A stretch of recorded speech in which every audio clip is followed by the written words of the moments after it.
Tonight, brace for impact. What you need to know as a blast of winter weather takes aim at Manitoba. Also tonight, but I think this is something that's reasonable. More firefighters and a new position at Winnipeg Transit. A closer look at what was added to the city's 2026 budget. Plus, the Christmas Cheer Board desperately needs help to get hampers out to the people. I'm John Hendrickson. I'll show you how you can help coming up on CTV News. CTV News. Live from downtown Winnipeg with Marilee Caruso. Good evening. Thanks for joining us. The snow has started and it is only expected to get worse. An Alberta clipper has put most of southern Manitoba under a blizzard warning tonight. CTV weather specialist Colleen Brady is tracking the storm for us and joins us now with the latest. Colleen, what are we in for? Well, potentially highway closures. We're not seeing any just yet, but I did just check in with the province's website. They are starting to deteriorate, particularly in the Interlake. Reduced visibility there. The highways into and out of Dauphin also now beginning to deteriorate, and it's no surprise southern Manitoba now enveloped in that snow associated with this clipper coming through. Areas along the international border also contending with freezing rain. So as we've been talking about as of late, Environment and Climate Change Canada has changed its weather alerting system and it now uses certain colors in part to indicate or signal how severe the weather impacts are expected to be. Now in this case, it is an orange warning, which means that the impacts are expected to be high. We will have significant snowfall and some very strong winds that are only going to get stronger and stronger throughout the night. And this will impact major highways like the Yellowhead and the Trans-Canada. In southeastern Manitoba, a winter storm warning is in effect. You'll notice it's in yellow. Impacts, according to Environment Canada, are expected to be more moderate. Really, the only distinction is that the winds aren't going to be quite as strong. You're going to get as much snow and the winds are going to be very strong.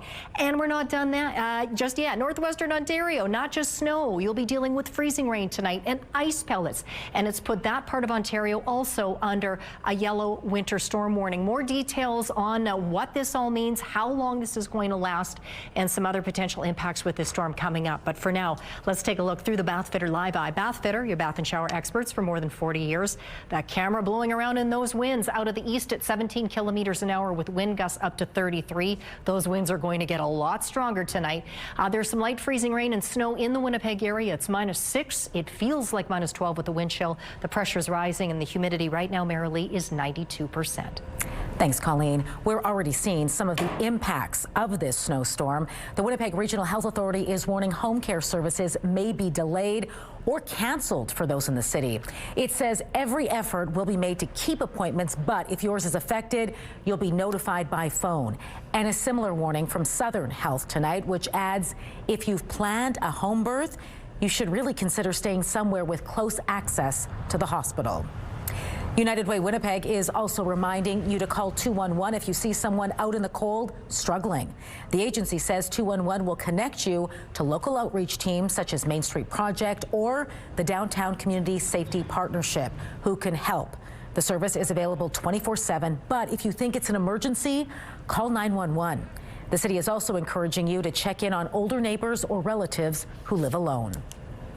Rescue workers are searching for 2 people in northwestern Manitoba tonight after the truck they were in fell through the ice on a lake.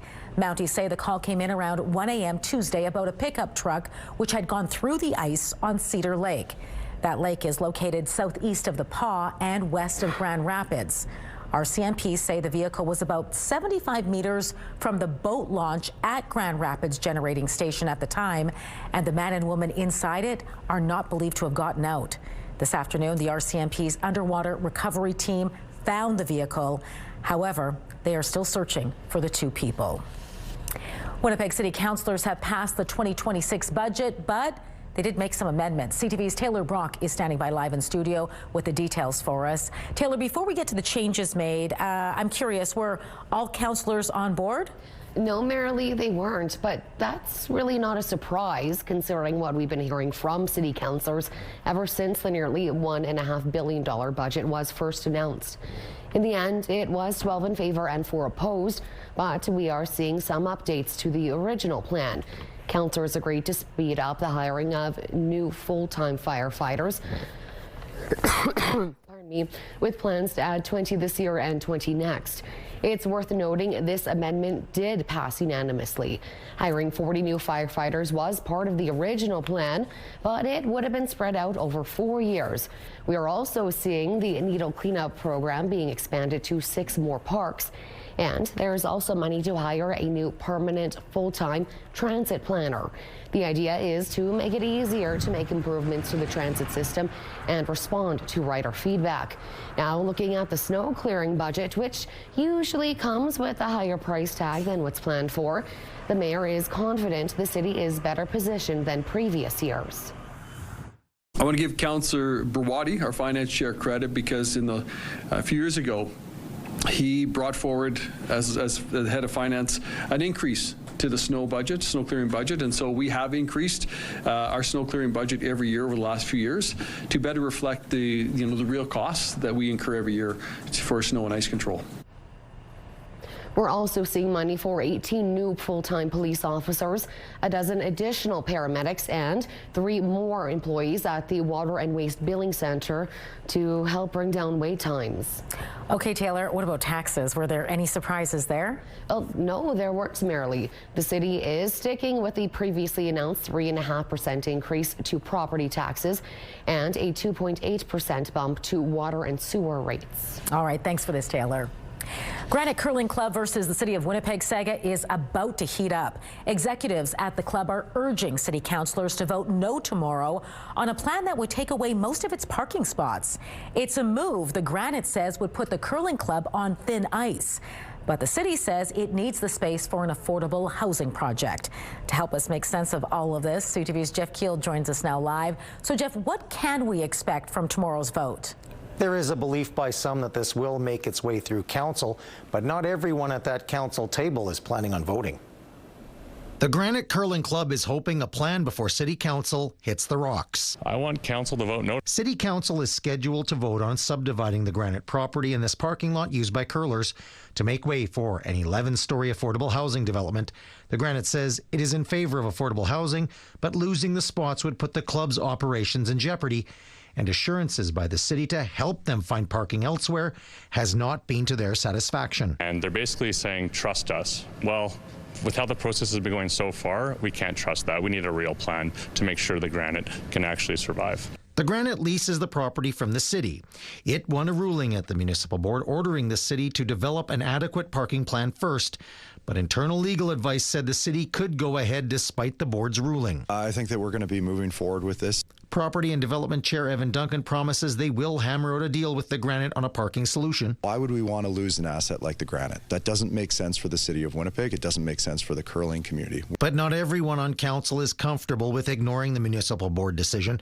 Brian Mays supports the housing project, but is recusing himself from voting because the city didn't get an outside legal opinion. I am worried about getting dragged into court. We've won some and we've lost some. And while many curlers are worried about losing parking, there are some members that don't buy the club's claims. The messaging that has come from the Granite executive has only been fear-mongering about the development. Daniel Leonard believes the housing project could complement the curling rink. Having people close by that might be able to see the Granite Curling Club as an opportunity to try a new sport, to get more connected to the neighborhood, we see lots of benefits there. There have been other areas floated as possible solutions to this parking issue. The city does own property east and west of the club. Jeff, if this is passed tomorrow, could the Granite go to court? That is a possibility. Secretary of the Granite Curling Club, Christian Pierce, says that's something they're considering. He says he feels like the city is almost forcing them to do so. All right, thanks for this, Jeff. One man is dead and another is in custody following a fatal shooting in the Dufferin neighborhood. Police say officers were called to a disturbance at a home in the 1300 block of Arlington Street Friday. There they found a man who was dead from an apparent gunshot wound. He's been identified as 37-year-old Caleb Joshua Johnston. Monday, police arrested a 32-year-old man and charged him with second-degree murder and firearms offenses. The investigation is ongoing. And an update now to a story we brought you last night regarding a child who was approached by two masked men in a van while walking to school in central Winnipeg. After concluding its investigation, police determined there was no threat to the child or public safety in general. The province is investing more than $1.1 million to help First Nations women become homeowners. For First Nations women, owning a home means building generational wealth, strengthening community ties, and creating stable homes for the next generation. The program is a partnership between the provincial government and Manitoba TP Mid-Awa. The money will help pay for down payments and closing costs and help educate prospective homeowners in financial literacy classes and other courses. The organization's co-chair says the program builds on work it's already doing. It's helped 36 families become homeowners. To date, every participant has maintained their mortgage in good standing, showcasing remarkable stability and a steadfast commitment to responsible homeownership. This impressive track record highlights the program's effectiveness in empowering First Nations women to build secure and lasting foundations for their families and communities. The province notes this program is open to First Nations women who are single or have children. They must have lived in Manitoba for at least 10 years, and their total household incomes must be below $106,000. More on the story is available online. Just go to ctvnewswinnipeg.ca. A Winnipeg high school is getting a little greener. Nelson McIntyre Collegiate is getting help from Ottawa to create new outdoor spaces. This space allows students to learn with the land through gardens, ceremony, science, movement, and storytelling. The project includes a garden to support land-based learning, like teaching students how to grow their own food. There's also plans for a community orchard and gathering space, along with plenty of trees and bushes planted throughout the campus. It'll also include a space dedicated to Indigenous teachings and ceremonies, recognizing that learning here in Manitoba is inseparable from the land and from Indigenous knowledge. The federal government is chipping in $50,000 for the project. These outdoor spaces are part of a larger transformation that started back in 2015. Nelson McIntyre's principal says the new garden will be up and running in the spring. A 27-year-old woman has died from injuries sustained in a crash in Whiteshell Provincial Park earlier this month. RCMP were called to a single vehicle crash on Highway 307 about 2 kilometers north of Highway 44 around 6:25 in the morning on December 6th. They found the vehicle tipped over onto the passenger side in the west ditch, and the female driver was lying outside the vehicle. The woman, who police say lived in the provincial park, was brought to hospital by Stars Air Ambulance with life-threatening injuries. She later died from those injuries. Another veteran member of the Manitoba Legislative Assembly is not seeking re-election. In a statement, PC MLA Ron Schuler says he's decided to retire from politics when his term ends. Schuler was first elected 27 years ago and has been re-elected ever since in a constituency east of Winnipeg, now called Springfield-Richard. He served in cabinet for 5 years, first as Minister of Crown Services, then as Minister of Infrastructure. Schuler says he is looking forward to spending more time with his family. Well, with just over a week to go, the Christmas Cheer Board is facing a numbers problem. It has thousands of hampers to deliver to less fortunate Winnipeggers, but it needs drivers to get them out. And as CTV's John Hendricks shows you, it's hoping you can help. At one time, John Brunell was a financial planner. Today, he's working as a delivery driver. Not for Skip the Dishes, but instead for the Christmas Cheer Board. I phone them before I go, but often they don't answer, as I don't answer if I don't recognize the number. So I still go and try to knock on the door. And yesterday, I think my wife and I delivered 7 hampers. 7 down, thousands more to go. We're going to do 2 of these pancakes, okay, right in the corner. This year, the Christmas Cheer Board plans to deliver roughly 21,000 hampers filled with food and presents for children. And with just over a week to go, there's still about 5,000 hampers at the warehouse waiting for delivery. We need drivers. Come on down and help us us deliver these hampers. We want to make sure everybody has a good holiday season and has enough food. John Brunell says helping out is rewarding and it's easy. You drive around in your car for however much time you have. You can take 2 hampers. I think I have about 9 different locations. So you do what you want, and it fills a bit of a need in the community. Now, if you're able to help out, you don't even need to call ahead. All you have to do is come on down to 133 Paramount Road, pick up a hamper, and deliver it. John Hendricks, CTV News, Winnipeg. For the first time ever outside of the pandemic, Canada's population has declined. We needed to bring our immigration level to a more sustainable level. How many fewer people are calling our country home and what sort of impact it might have? That story when we return.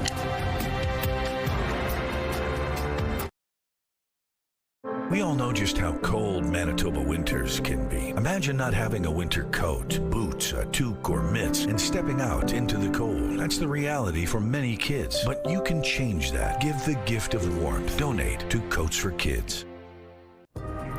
Taking a look at the markets tonight, crude oil added 68 cents. The Canadian dollar dropped 0.2 of a cent. Gold gained $41. The TSX fell 13 points. The Dow Jones lost 228 points, while the NASDAQ is down 418 points. Flu cases are rising across the country, and experts say the peak is still a ways off. CTV's Annie Bergeron-Oliver has more on what doctors are expecting. The flu hits every year, but the strain of influenza A circulating now is hitting harder and faster than ever. Well, it causes a severe pneumonia that can cause the lungs to break down. There can be a secondary bacterial infection. There can be widespread infection known as sepsis. Doctors say severe complications are rare, but nationally, flu-related hospitalizations are increasing, especially in kids 4 or younger and among those over 65. In Ontario alone, new ICU admissions are up 127%, with confirmed flu cases up by 150%. In Nova Scotia, like elsewhere, doctors are preparing for a surge in cases, especially among kids around the holidays. We tend to underappreciate the need for vaccination, and I certainly know in Nova Scotia, our uptake of vaccine in infants and young children is far from where ideally we'd like to have it. Whatever protection you can get, it does make a difference. Jill Promoli knows firsthand how devastating the flu can be. Her son Jude was a healthy 2-year-old when he got influenza B and died. Even when we lost Jude, it was a shock to us that we had lost him to something like the flu. She's now spent nearly 10 years encouraging people to take the flu seriously and encouraging them to get vaccinated. It can be faster than we realize, and it can be more serious than we realize, and sometimes there just is no time to act. So the more steps that you can take to prevent getting the flu into your home in the first place, the better. Doctors say the influenza outbreaks are starting earlier than usual, and they're encouraging everyone to get vaccinated. Annie Bergeron-Oliver, CTV News, Ottawa. Canada's population declined for the first time in history this year, if you exclude the recent COVID-19 pandemic. It's a big adjustment, and one some say will have a direct impact on our country's economic future. CTV's Heather Wright reports. The federal government promised to, quote, get immigration under control, and preliminary numbers from Statistics Canada suggest efforts to curb the number of immigrants are working. Between July 1st and October 1st of this year, Canada's population decreased by about 76,000 people, mainly due to a reduction in the number of non-permanent residents. Stats Canada attributes the decrease to record high outflows, with about 74,000 people with a study permit leaving the country. We needed to bring our immigration level to a more sustainable level, and at the same time, we've doubled down in Budget 2025 to attract the best and brightest in our country. This decrease follows record rates of population growth between 2022 and 2023, an immigration policy aimed at part in helping companies fill thousands of empty jobs following the COVID-19 pandemic. But the increase also exacerbated existing challenges with housing and health care. One of the things that it doesn't seem to be any huge consensus on is what our perfect immigration levels should be. Michael Hahn is a professor and demographer at Western University and says a shrinking population can have positive impacts, such as driving down housing prices. But he warns there can be negative impacts too, especially when the changes happen so quickly. wide open, wide shut. Those are the ones that hurt the most. Those are the ones that, universities, colleges, builders, they're not prepared for these abrupt changes, because population change, I think optimal population change happens slowly rather than quickly. More changes to immigration levels are coming, with the federal Liberals vowing to further reduce the number of temporary residents over the next 2 years. Heather Wright, CTV News, Toronto. And Manitoba didn't buck the trend either. According to Statistics Canada, our province had the third largest population drop in Canada. Roughly 2,600 fewer people are calling Manitoba home compared to last quarter, a drop of 0.2%, although the number is still 7,000 more than it was a year ago. Ontario Provincial Police have dismantled a major auto theft ring. The concerning auto theft trend is showing a decline. Nevertheless, auto theft continues to victimize and cost Canadians in excess of $1 billion in insurance claims annually. Motivated by profit, organized crime views auto theft as a low-risk, high-reward enterprise. That's why law enforcement must remain relentless in our efforts to combat this crime and protect our communities. The investigation focused on how the stolen vehicles were shipped to foreign countries using freight carriers. More than 300 stolen vehicles were recovered. Canada Border Services says those vehicles were destined for foreign markets such as the Middle East and West Africa. Rob Reiner's son, Nick Reiner, made his first court appearance today. He faces 2 counts of first-degree murder for the deaths of his parents. He appeared in court wearing shackles and a suicide prevention smock. He did not enter a plea. His arraignment was postponed to January 7th at his lawyer's request. Rob Reiner and his wife were stabbed to death in their Los Angeles home Sunday. In Australia, the first of 15 funerals for the victims of the massacre at Bondi Beach was held. Today's funeral was for Rabbi Eli Schlanger. He was 41 years old and a father of 5. Schlanger was the assistant rabbi in Bondi and had actually organized the beach event where the attack took place. His father-in-law spoke during the service. My biggest regret was, apart from, obviously, from the obvious, but from the things that I could have done more, is to tell Eli more often how much we love him, how much I love him, how much we appreciate everything that he does, and how proud we are of him. One of the 2 gunmen in the attack was charged today with a total of 59 counts. The other gunman was killed at the scene. U.S. President Donald Trump has expanded his travel ban, adding 5 more countries. The list now includes Syria, South Sudan, Niger, Mali, and Burkina Faso, as well as travelers with documents issued by the Palestinian Authority. There are now more than 25 countries with U.S. travel bans or restrictions. The White House calls it a matter of national security. Under, yes, and down. Good boy. Every guide dog has to start somewhere, and you could help give them their first lessons. We will explain when we return.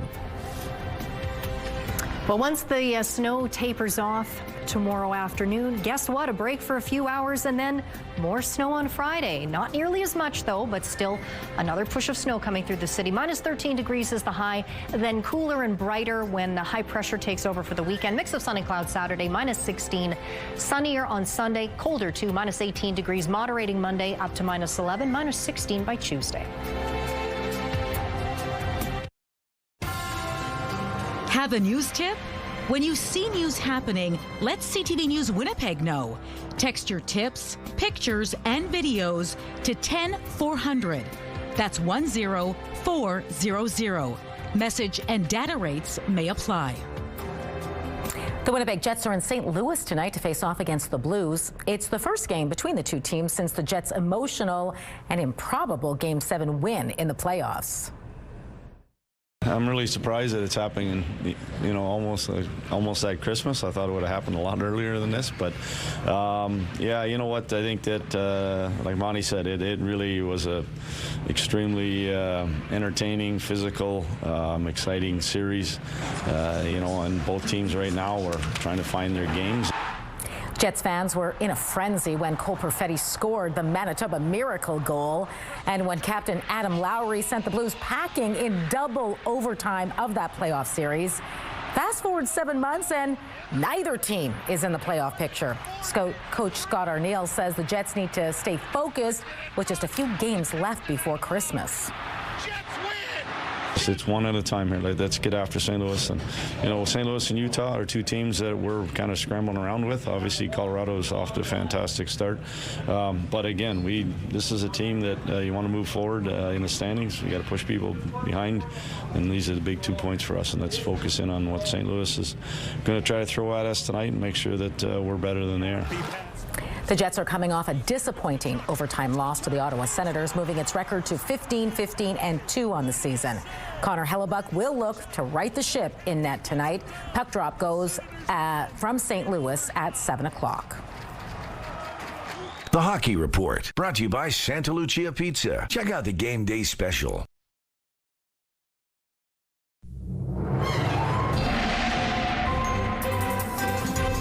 CTV Skywatch weather brought to you by South Beach Casino and Resort. Visit southbeachcasino.ca. All right, this Alberta Clipper, we've seen freezing rain, sleet, snow.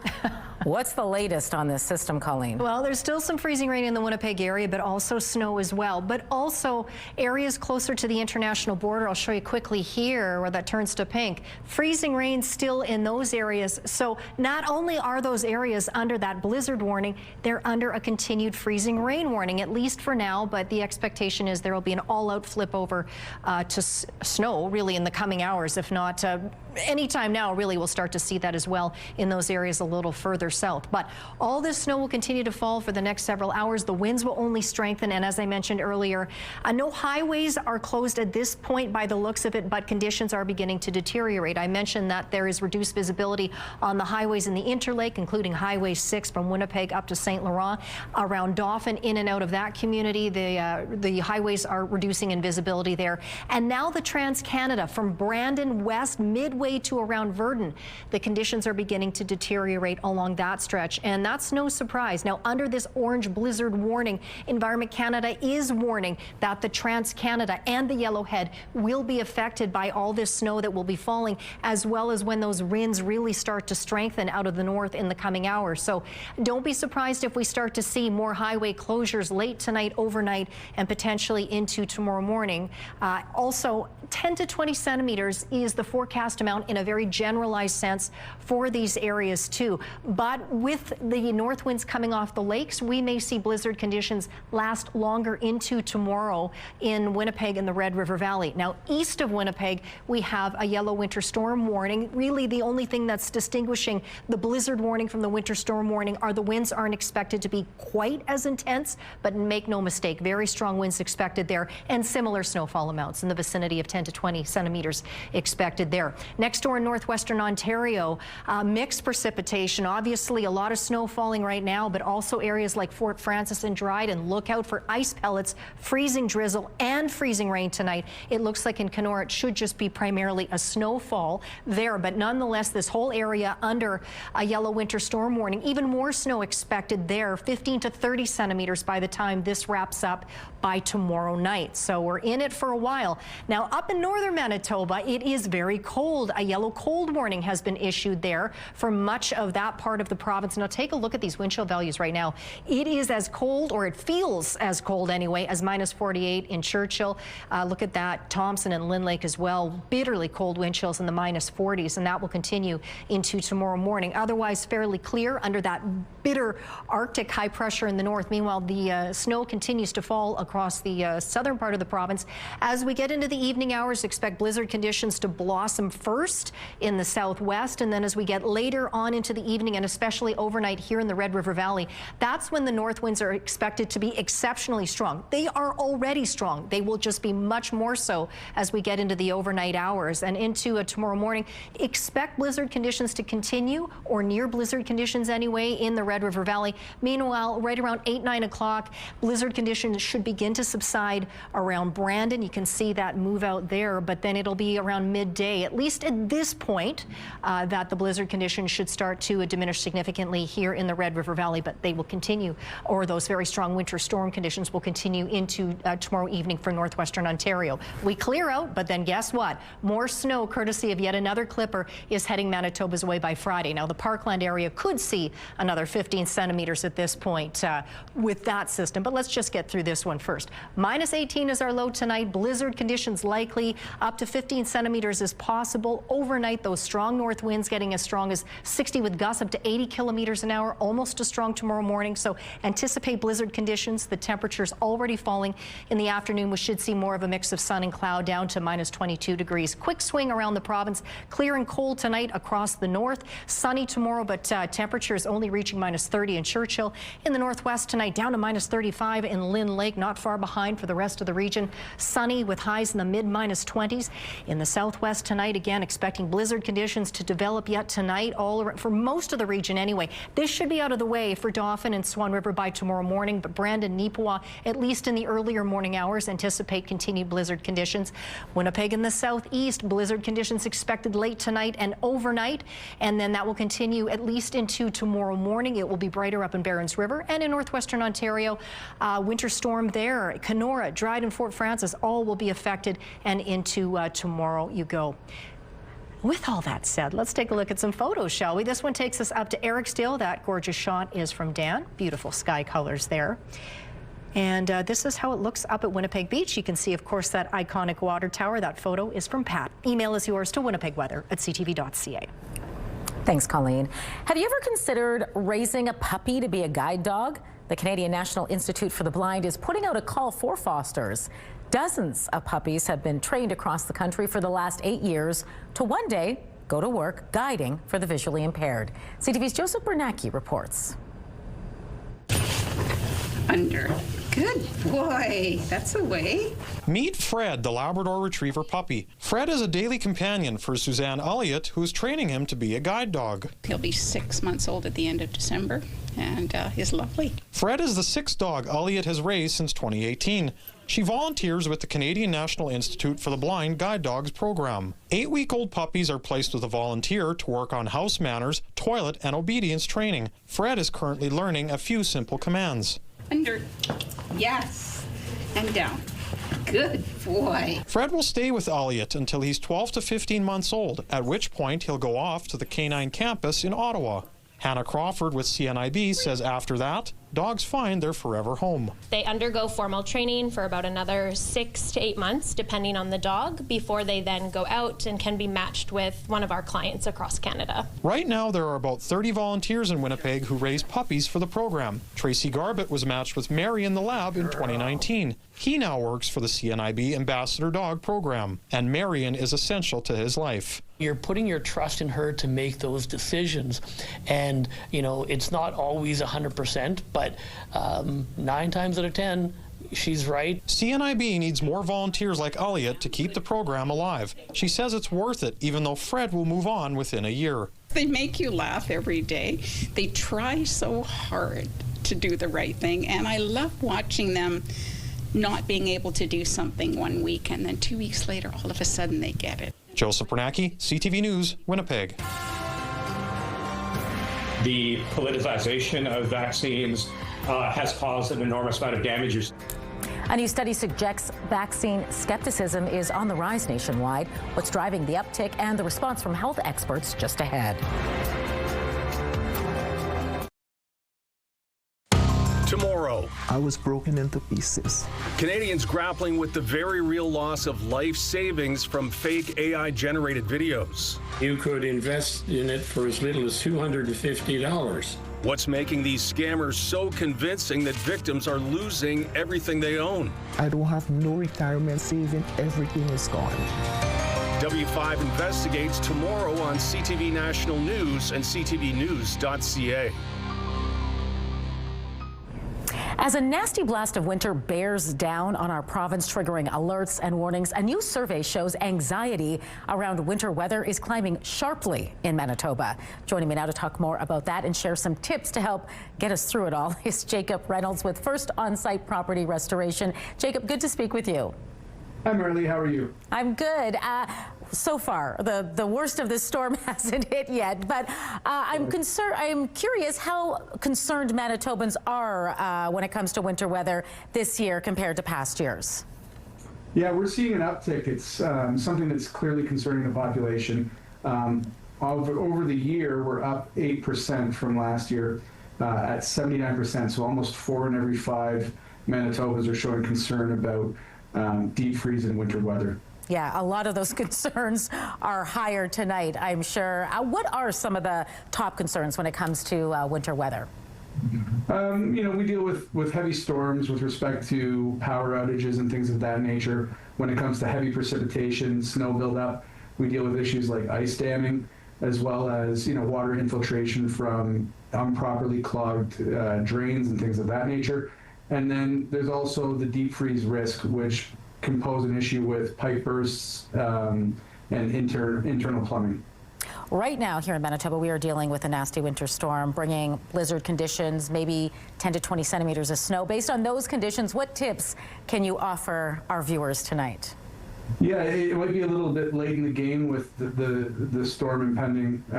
Concerns are cleaning your eaves trough, uncovering gutters, insulating pipes that are exposed.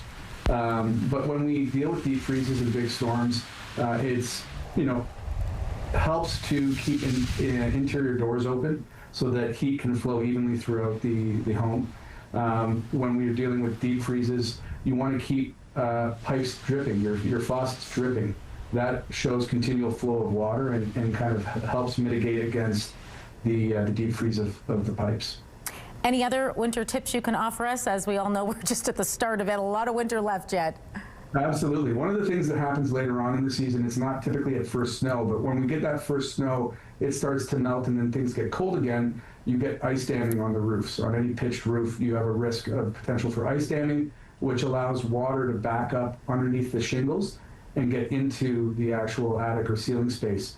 Then we deal with interior damage, water damage that can lead to potential mold growth. Well, Jacob, I want to thank you for all the tips tonight. We really do appreciate it. Thank you very much.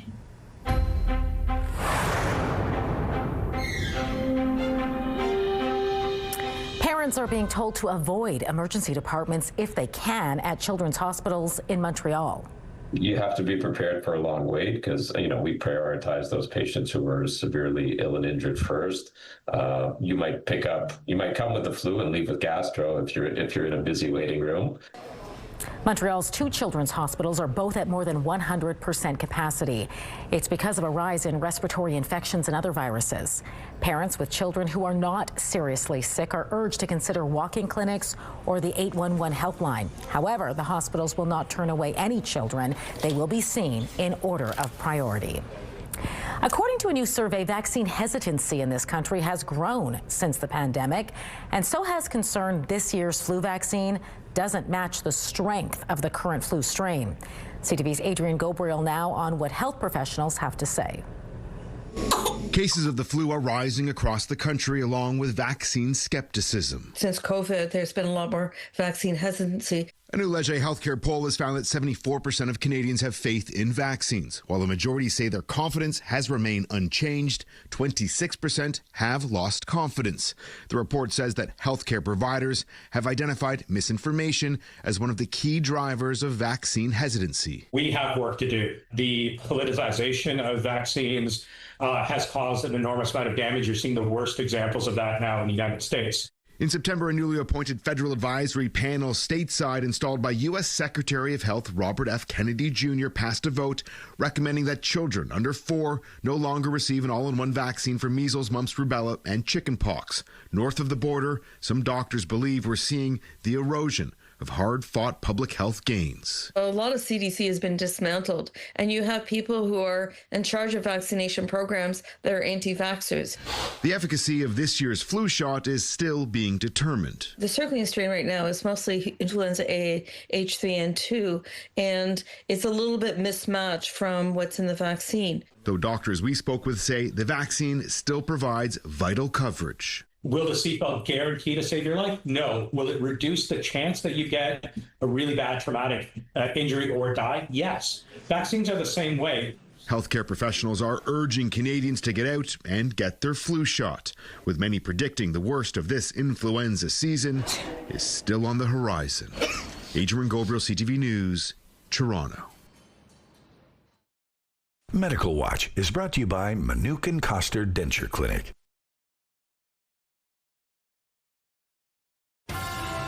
It's pretty cool that people are that into what we're saying. From your ears to the stage, which award-winning podcast is going on tour with a stop right here in Winnipeg? Spotlight is next.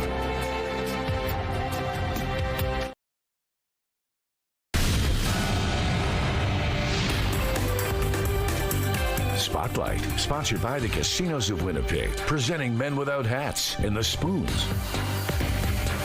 Well, you can ease into the new year with a full slate of fun activities at the Forks. Throughout the day on New Year's Day, you can find face painting for all ages, karaoke, a photo booth, skating lessons, various family activities, a raw oyster bar, drag performances, and free fitness and wellness classes, although spots for those are limited, so you'll want to pre-register. And all day long, live DJs will be bringing you the tunes from the 90s and the early 2000s. And that's actually kicking off 2 months' worth of special programming at the Forks. Here's what you can expect to find on weekends throughout January and February. Activities include more skating lessons, DJs on ice, winter wellness classes at CN Field, and much more. You can find all the details online at theforks.com. Now, you'll be able to ace trivia night after one of the most popular podcasts on the planet visits our city next summer. What they found was that if you're of a higher income level, you are more likely to be a drinker. Yes. But you're also more likely to moderate it. The award-winning podcast Stuff You Should Know with host Josh Clark and Chuck Bryant is going on a Canadian tour. Since 2008, they've been explaining how a dizzying array of things work, such as Pop-Tarts, how people fake their own deaths, the cultural impact of Ouija boards, and much more. They're scheduled to take the stage for a live taping at Burton Cummings Theatre July 25th. Tickets go on sale Friday at livenation.com. A little bit rowdy and a whole lot of funny. Sick and Twisted's theater is gearing up for 2 weeks of outrageous performances. Hit the road, Jax, and don't you come back without some food, without some cash.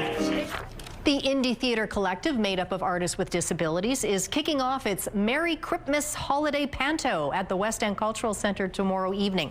The interactive show features music, dancing, slapstick comedy, and much more, and brings inclusivity into the limelight. There's a lack in the way theater is made because disabled people are excluded, and that there's we say that we're there to unearth the truth of the human condition, but when people with disabilities are excluded from that, there's a whole aspect of the human condition that is missing. The Merry Christmas Panto runs December 18th to January 4th. You can find tickets by visiting the West End Cultural Centre or the Sick and Twisted websites. The Academy Awards will soon begin streaming exclusively on YouTube. A multi-year deal gives YouTube the exclusive rights to the Oscars until 2033. The Oscars have aired on ABC since 1976. It will be available live and free on YouTube starting in 2029. Viewership for the award show has declined over decades. Interesting. Your Wednesday night lineup starts with The Floor at 7 and 8. Catch Password at 9. Georgie and Mandy's First Marriage wraps things up at 10. It's all right here tonight on CTV. The CTV Primetime lineup is brought to you by Strictly Amish, exclusively in Arborg, Manitoba. Still to come, a massive ship sinks off the coast of Florida, exactly as planned. Why authorities sent this old vessel into the depths.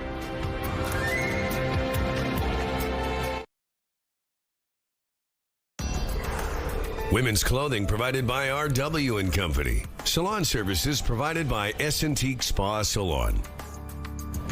Well, looks like we are in a bit of a reprieve for now. Out at the airport anyway, partly cloudy, -5 degrees. Winds out of the east-northeast, and those winds are starting to strengthen too. But I'll show you on the satellite radar, there is snow right in our midst too, and some freezing rain not too far away. Quick look at the almanac. Highest temperature today was -5, well off that record all the way back in 1890 when it was 7.2 on December 17th. Tonight we drop down to -16. Blizzard conditions are likely. We will also likely see those similar conditions continue through tomorrow morning, tapering off midday. The temperature falls to -22. And guess what, Marilee? More snow on Friday. Thanks, Colleen. Finally tonight, a derelict ship has sunk in Florida, and it's exactly what authorities hoped would happen. A team has successfully managed to sink an old ship which will eventually become an artificial coral reef. It happened last month. That ship had been in the Miami River for decades and left to fall into disrepair. So Florida Fish and Wildlife Commission successfully arranged to sink the boat to a depth of 200 feet. The commission says the reef will become a marine habitat and actually enhance local fish populations. Well, that's great. It's a little rusty now, but... Yeah. Did we distract you from the blizzard? Maybe not. So, I don't know about you, but I'm going to try and get home quickly before it sets down in. the hatches, Marilee. Drive carefully Yes, that's if right. you're on the roads tonight. Be safe.